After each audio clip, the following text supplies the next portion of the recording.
Inihahandog ng Bangko Sentral ng Pilipinas ang ikapito sa 12 bariyang pilak ng Pista sa Pilipinas, ang 100 Piso Philippine Festivals Commemorative Coin Series. Itinatampok para sa buwan ng Hulyo ang Tinalak Festival ng South Cotabato. Ipinagdiriwang ng kapistahan ang mayamang kultura nito, gayon din ang anibersaryo ng pagkakatatag ng lalawigan. Tinagurian itong Land of the Dream Weavers dahil ang mga disenyo ng tinalak ay hinahabi hango sa panaginip ng mga kababaihang Toboli.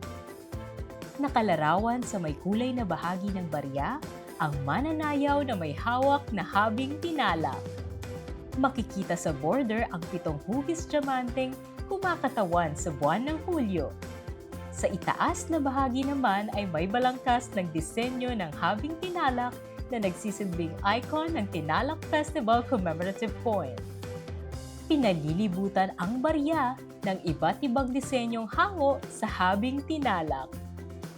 Makikita sa panlabas na palibot ang disenyong etniko o banderitas. Ang Tinalak Festival icon ay matatagpuan din sa likurang disenyo ng barya, kasama ang iba pang festival icons.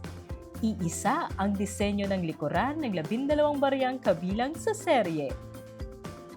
Kaisa ang BSP sa pagtatanghal ng galing at husay ng mga taga South Cotabato. Ang bawat barya ay pamana ng ating kultura